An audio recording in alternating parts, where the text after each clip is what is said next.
Hello my dear friends, कैसे हैं आप सभी। दोस्तों आज जो है हम इनकम टैक्स की अमेंडमेंट की सीरीज स्टार्ट कर रहे हैं। इसमें टोटल 10 पार्ट मैं इनकम टैक्स में आपको अमेंडमेंट की सीरीज में देना चाहता हूं और ये जो 10 पार्ट हैं अकॉर्डिंग टू आईसीआई है। चैप्टर 10 का सबसे पहले मैं आपको कर रहा हूं और जो भी इंपॉर्टेंट है उनकी सीरीज में ही हम करेंगे। इसका दो फायदा आपको मिलने वाला है। पहला ये कि चैप्टर वाइज जब आप मिलेगा आपको अमेंडमेंट की सीरीज, तो पहला फायदा ये होगा कि जब एग्जाम होंगे और एग्जाम दिन में आपको लगेगा कि मैं इस वाले चैप्टर की पर्टिकुलर चैप्टर की अमेंडमेंट देखना चाहता हूँ, आप प्लेलिस्ट में जाके उस चैप्टर की अमेंडमेंट पे क्लिक करेंगे, ऑटोमेटिक वो अमेंडमेंट आपकी अपडेट हो जाएगी। ठीक है सर। ये अमेंडमेंट जो मैं आपको करवा रहा हूँ वो मई 20 के लिए भी अप्लीकेबल थी एंड नवंबर 20 के लिए जो नई ऐड हुई हैं वो भी, मतलब मैं इसके साथ आपको करा रहा हूँ। इसके दो फायदे ये होंगे क्योंकि आपका मई 20 का एग्जाम हुआ नहीं था, होने ना होने की वजह से क्या हुआ कि वो अमेंडमेंट जो वहाँ इंपॉर्टेंट थी वहाँ नहीं पूछी गई, वो अब इस एग्जाम के लिए इंपॉर्टेंट हो चुकी है। तो ये बातें मैं बार बार नहीं बताऊंगा। आज पहला वीडियो आपको दे रहा हूँ अमेंडमेंट से रिलेटेड, इसलिए मैं आज आपको बता दे रहा हूँ। आज हम provision for filing return of income and self assessment से रिलेटेड जो है टॉपिक की बात करेंगे। जो इंपॉर्टेंट अमेंडमेंट नवंबर के लिए है, ठीक है सर, वो बस इतनी है कि इस प्रोविजन को 31 मार्च 2021 तक एक्सटेंड कर दिया गया है। ये एक लाइन में मैंने आपको अमेंडमेंट बता दी जी सर, ये अब कब तक अवेलेबल है, तो 31 मार्च 2021 तक। लेकिन ये अमेंडमेंट क्या थी इसको हम एक बार पढ़ेंगे प्रॉपर तरीके से, और इस तरीके से पढ़ेंगे कि एग्जाम में अगर ये प्रोविजन पूछ भी ले, सर कितने मार्क्स का आ सकता है, सर 5 मार्क का ये क्वेश्चन पूछ सकता है, और अगर ये पूछ भी ले तो हम प्रॉपर इसको आंसर कर पाए। सर ये नोट्स जो है ये आईसीआई के नोट्स है, अगर आप डाउनलोड नहीं कर पा रहे तो मैं अपने टेलीग्राम ग्रुप में शेयर कर दूंगा। आई होप आप सभी टेलीग्राम ग्रुप में नहीं है तो सीए ड्रीमर दी एवेंजर चैनल का नाम है, डिस्क्रिप्शन में उसका लिंक है, जाइए, मैं इसको शेयर कर दूंगा, प्रिंट आउट कर लीजिएगा, सॉफ्ट कॉपी में नोट्स बना लीजिएगा। जो मैं समझा रहा हूँ इसी वीडियो को एक दो बार देख लीजिएगा, आपके दिमाग में इसमें रिटेन हो जाएगा जो हमें एग्जाम में लिखना है। आइए वन बाय वन बात करते हैं। Manner for allotment of PAN to a person who is not allotted a PAN but possesses Aadhaar number. वो कह रहे हैं कि manner of allotment of PAN, एक बंदे को जो अलॉटमेंट ऑफ पेन हो उसके पास होना चाहिए था, एक पर्सन के पास who has not been allotted, लेकिन उसके पास पेन अभी नहीं है। मतलब क्या कह रहा है कि आपके पास पेन होना चाहिए था लेकिन आपके पास नहीं है, लेकिन हाँ आपके पास एक चीज और है, वो क्या है सर, आधार नंबर। तो आपको 30/8/2019 को अमेंडमेंट इंट्रोड्यूस की गई थी जो कि अभी आपके नवंबर 20 के लिए लिटरली बहुत इंपॉर्टेंट है, इसलिए मैं यहाँ से स्टार्ट कर रहा हूँ। कृपया करके एक एक शब्दों को ध्यान सुनेगा। The finance act 2019 has inserted sub section 5E, जरा हाईलाइट कीजिएगा, यहाँ पे 5E ऐड किया गया है, यहाँ सब रूल 1A ऐड किया गया है, यहाँ सब रूल 1B ऐड किया गया है। सर इसका फायदा क्या होता है कि अगर एमसीक्यू बेस पे ही पूछ लेगा, करेक्ट इनकरेक्ट पे ही पूछ लेगा, we are ready on our side, आप पूछो जो भी पूछना है। कहते हैं 139A में 5E के प्रोविजन को इंट्रोड्यूस किया गया। कहते हैं क्या कहते हैं, to provide inter alia that every person who is required to furnish or intimate or quote his pen.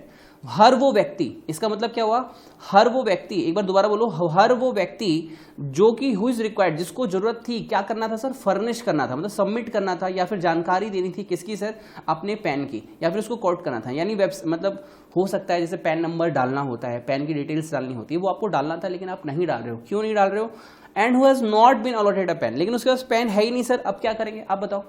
मतलब लॉ ये कहता है 139(5)E में बताया जा रहा है कि आपको पैन की डिटेल्स सबमिट करनी है, लेकिन आपके पास पैन नहीं है तो आप क्या करोगे, but possesses the Aadhaar number, लेकिन आपके पास आधार नंबर है, may furnish or intimate quote has Aadhaar number, कि भैया आप अपना आधार नंबर से भी हमारे प्रोविजन को सेटिस्फाई कर सकते हैं। Okay, in lieu of the PAN, आपके पास पेन नहीं है, don't worry, use your Aadhaar number and such person would be allotted a PAN in such manner as may be prescribed, और उसको उस तरीके से पेन सबमिट करना पड़ेगा जैसे कि हम बता रहे हैं। तो रूल 114 सबसेक्शन 4 क्या है sir, requires submissions of application for allotment of PAN by applicant in the prescribed form accompanied by the prescribed document as proof of identity, address and date of birth such application। Sir मतलब क्या हुआ, वो कह रहा है कि आपको उस तरीके से जैसे पैन में डिटेल होती थी, आपका नाम होता था, आपका एड्रेस होना था, आपका डेट ऑफ बर्थ होता था, तो वो सारी चीज़ें आपको आधार से भी लेके पुट करनी पड़ेगी। मतलब क्या होता है, जैसे पैन में सारी चीज़ें होती हैं, तो वो कह रहा है कि वैसे ही आधार कार्ड से वो सारी डिटेल लेके आपको फर्निश करनी पड़ेगी जो कि आप पैन से लेके फर्निश करने वाले थे। मतलब पैन की जो डिटेल्स लेके आप सबमिट करते थे, अब वो आधार में से वही डिटेल लेके आप सबमिट कर सकते हो। उसके बाद आगे क्या कहता है प्रोविजन, कहता है the CBDT has with this notification inserted सब रूल 1A टू रूल 114, मतलब इसी रूल में उसका एक बच्चा जो है वो आ गया, ठीक है, नाम क्या, सब रूल 1A, ये नया आया है। कब आया सर? 1/9/2019 को।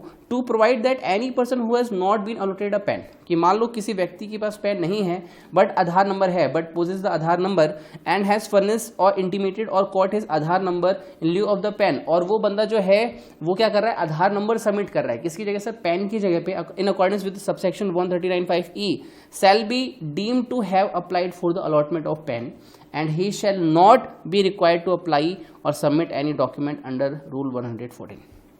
वो ये कह रहा है कि आपको सारी डिटेल कैसे करनी थी सर? पेन से करनी थी। पेन में आपको क्या क्या करना था? अपनी आइडेंटिटी को बताना था, ठीक है सर, अपना प्रूफ देना था, ठीक है सर, अपने नेम का प्रूफ, अपना एड्रेस का प्रूफ, अपनी डेट ऑफ बर्थ का प्रूफ। तो वो कह रहे हैं अब आपको जो यहाँ करना था वो करने की जरूरत नहीं है, क्योंकि अब ये सारी चीजें आप आधार कार्ड के बेस पे सबमिट कर रहे हो। तो यानी आपकी ऊपर वाली जो बातें थी उसको रिप्लेस कर दिया गया है किसके द्वारा सर? आधार नंबर। सर कहने का मतलब क्या है? देखो सिंपल सी बात है, गली में कोई पूछने आया कि भैया राम जी यहाँ पे रहते हैं, या तो आपका घर नॉक किया, आप थे नहीं वहां पे, पड़ोसियों से पूछ लिया। सेम लाइक दैट कंफर्मेशन चाहिए थी, पेन से नहीं हुई तो आधार से हो जाएगी। यही कहता है 1A जो रूल है किसका सर? 114(4) का।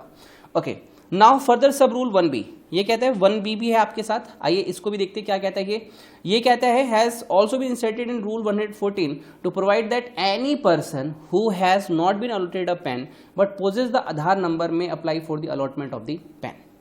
क्या कह रहा है सर? दोबारा से पढ़िए। Also has been inserted rule 114, एक और रूल आया 1A तो आया ही आया। 1A क्या कहता है कि पेन नहीं तो आधार सही, आधार से डिटेल लेके भर दो। क्या कहता है 1A?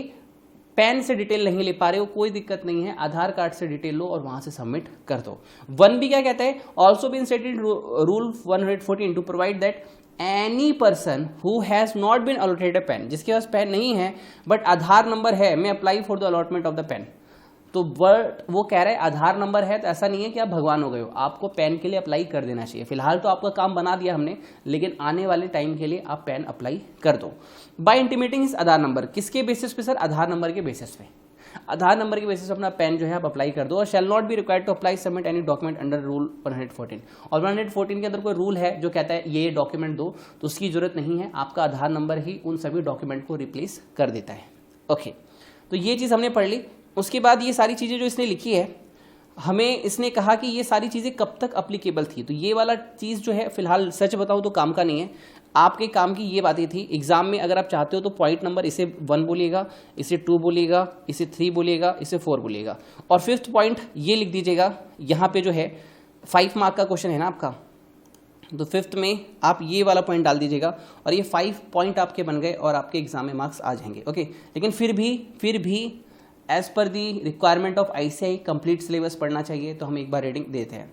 Date for intimation of Aadhaar number to the prescribed authority extended notification 107/2019 dated 30 December 2019। मैं दोबारा से बोलता हूँ, as per section 139(2) every person who has allotted PAN as on 1 July 2017 who is eligible to obtain Aadhaar number, वो Aadhaar number लेने के लिए eligible है, शैल इंटीमेट हिज आधार नंबर। तो उसको अपना आधार नंबर जो है वो बताना पड़ेगा किसको सर? जैसे कि डेट नोटिफाई की है सेंट्रल गवर्नमेंट ने वो वो जो डेट थी वो थी आपकी 31 मार्च 2019, ठीक है सर। तब तक ये आपको कर देना था, लेकिन फिर ये चीज़ अपडेट हुई और फाइनली वो डेट की अब हो चुकी है 31 मार्च 2021 तक। बस सर यही काम की बात है। तो सर देखो मैंने कितने मिनट लिए? अराउंड आपके 8 साढ़े 8 9 मिनट ले लिए मैंने। एक बार रिवाइज करते ये हुआ क्या था।